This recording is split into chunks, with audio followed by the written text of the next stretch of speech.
नमामि शमीशान निर्वाण रूपम इस मंत्र को सुनते ही एक अजीब सी शांति महसूस होती है ना। लेकिन सोचा है इसके पीछे का असली मतलब क्या है। आज हम इसी के कुछ गहरे रहस्यों पर बात करेंगे।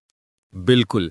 और मुझे लगता है कि लोगों को लगता है कि ये मंत्र सिर्फ एक स्तुति है, लेकिन इसमें जो शब्दों का चयन है वो बहुत ही सिंबॉलिक है। जैसे शमीशान, इसका अर्थ है जो सबका अंत है, जो सब कुछ समाप्त कर देता है। सही पकड़े। शम का मतलब है शांत और ईशान का मतलब है ईश्वर यानी कि भगवान। तो यहाँ शिव को एक ऐसे रूप में देखा गया है जो सब कुछ शांत कर देते हैं, सब कुछ समाप्त करने वाले हैं, लेकिन साथ ही सब कुछ शुरू भी उन्हीं से होता है। और निर्वाण रूपम, ये तो और भी इंटरेस्टिंग है। निर्वाण का मतलब है मोक्ष यानी कि बंधनों से मुक्त। शिव का रूप ही ऐसा है जो संसार के सभी बंधनों से परे है। उनका कोई आरंभ नहीं, कोई अंत नहीं। देखो, जब हम शिव की मूर्ति देखते हैं तो अक्सर उनके गले में सांप होता है, जटाओं में गंगा, और उनका वेश भी बड़ा अलग होता है। ये सब चीजें भी उनके निर्वाण रूप को दिखाती हैं, मतलब जो प्रकृति के सभी नियमों से परे हैं। एक और बात जो मुझे हमेशा हैरान करती है, शिव को भोलेनाथ भी कहा जाता है और महाकाल भी। एक तरफ वो सबसे दयालु हैं, दूसरी तरफ समय के भी स्वामी हैं। मतलब समय भी उनके आगे कुछ नहीं है। और जब हम मंत्र के अगले हिस्से पर आते हैं, निराकारम रूपम, तो ये और भी गहरा है। निराकार मतलब बिना आकार के, यानी कि शिव का कोई रूप नहीं है, कोई सीमा नहीं है। वो हर जगह है, हर चीज में है, लेकिन दिखते नहीं।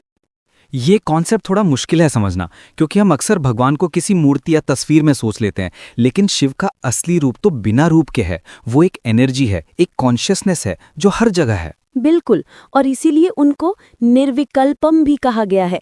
निर्विकल्प का मतलब है जिसमें कोई विकल्प नहीं, कोई कंफ्यूजन नहीं। शिव का जो तत्व है वो एकदम स्पष्ट है, एकदम शुद्ध है। और जब हम निरीहम सुनते हैं तो इसका मतलब है जिसको किसी भी चीज की इच्छा नहीं है। शिव सब कुछ होने के बाद भी किसी भी वासना या इच्छा से परे हैं। उनका कोई पर्सनल एजेंडा नहीं है। देखो, यही तो उनका सबसे बड़ा रहस्य है। वो सब कुछ दे सकते हैं, सब कुछ ले सकते हैं, लेकिन खुद कुछ नहीं रखते। इसीलिए उनको वैरागी भी कहा जाता है। और एक और पॉइंट, जब हम निर्लेपम कहते हैं, इसका मतलब है जो किसी भी प्रकृति के गुणों से अस्पर्श है। मतलब माया, मोह, मायाजाल कुछ भी उनको छू नहीं सकता। और इसीलिए उनको निर्मलम भी कहा गया है। निर्मल यानी कि एकदम पवित्र, एकदम शुद्ध। उनके अंदर कोई भी मैल नहीं है, कोई भी नेगेटिविटी नहीं है। अब एक इंटरेस्टिंग चीज, जब हम निराकारम के बारे में सोचते हैं तो मुझे लगता है कि ये एक ऐसा कॉन्सेप्ट है जो सिर्फ हिंदू धर्म में नहीं बल्कि कई फिलॉसफीज में मिलता है। लेकिन शिव का निराकार रूप सबसे यूनिक है, क्योंकि वो बिना रूप के भी सब कुछ हैं। और जब हम ओमकारम कहते हैं तो ये भी शिव का एक रूप है। ओम जो कि सभी ध्वनियों का मूल है, सब कुछ वहीं से शुरू होता है। शिव को ओमकार भी कहा गया है क्योंकि वो क्रिएशन का बेस है।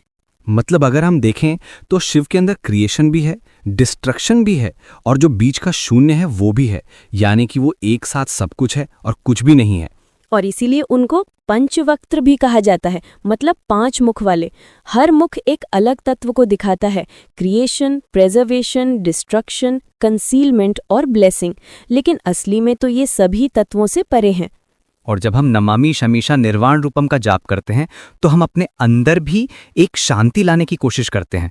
मतलब हम अपने अंदर के बंधनों से मुक्त हो सकते हैं अगर हम शिव के इस रूप को समझें। बिल्कुल। और एक और बात, शिव का जो अघोर रूप है वो भी इस मंत्र में छुपा हुआ है। अघोर मतलब जो किसी भी चीज से नहीं डरता, जो किसी भी चीज को अशुभ नहीं मानता। उनके लिए सब कुछ एक समान है। और इसीलिए उनको आदि योगी भी कहा जाता है, यानी कि योग का पहला गुरु। उन्होंने सबसे पहले योग का ज्ञान दिया था। और आज भी जितने भी योगिक प्रैक्टिसेस हैं उनका मूल शिव ही हैं। और एक और चीज जो मुझे हमेशा इंस्पायर करती है, शिव का त्रिनेत्र। उनका तीसरा नेत्र ज्ञान का प्रतीक है। जब भी कुछ गलत होता है या कुछ असंतुलन होता है तो उनका तीसरा नेत्र खुल जाता है और सब कुछ बैलेंस हो जाता है। और जब हम नमामि शमीशा निर्वाण रूपम का जाप करते हैं तो हम अपने अंदर के तीसरे नेत्र को भी जगाने की कोशिश करते हैं। मतलब हम अपने अंदर की क्लैरिटी, अपने अंदर का ज्ञान पा सकते हैं। और एक और इंटरेस्टिंग फैक्ट, शिव को दिगंबर भी कहा जाता है। मतलब जो कपड़ों से परे हैं, जो प्रकृति के नियमों से परे हैं। उनका वेश भी यही दिखाता है कि वो किसी भी बंधन में नहीं है। और जब हम उनके विभूति लगाने की बात करते हैं तो वो भी एक सिंबलिज्म है कि सब कुछ अंत में बस भस्म हो जाता है, सब कुछ टेम्परेरी है, सिर्फ शिव का तत्व ही परमानेंट है। और इसीलिए जब हम नमामि शमीशा निर्वाण रूपम का जाप करते हैं तो हम अपने अंदर भी एक डिटैचमेंट लाने की कोशिश करते हैं। मतलब हम समझ पाते हैं कि सब कुछ टेम्परेरी है और असली शांति तो तभी मिलेगी जब हम अपने अंदर के शिव को पहचानें। और एक और बात, शिव का जो डमरू है वो भी एक सिंबल है। डमरू की आवाज से ही सृष्टि की शुरुआत होती है, मतलब साउंड का भी एक अलग ही इंपॉर्टेंस है शिव के फिलॉसफी में। और जब हम नमामि शमीशान निर्वाण रूपम का जाप करते हैं तो हम अपने अंदर की वाइब्रेशंस को भी बैलेंस करते हैं।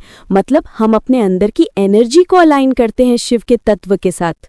और इसीलिए आज भी जब भी कोई संकट आता है या जब भी हम अपने आप को लॉस्ट फील करते हैं तो शिव का ये मंत्र एक एंकर की तरह काम करता है। ये हमें याद दिलाता है कि सब कुछ टेम्परेरी है और असली शांति तो हमारे अंदर ही है। और अगर हम देखें तो ये मंत्र सिर्फ एक स्तुति नहीं है बल्कि एक रिमाइंडर है कि हम भी अपने अंदर के शिव को जगाएं, अपने अंदर की शांति को पहचानें और सभी बंधनों से मुक्त हो सकें।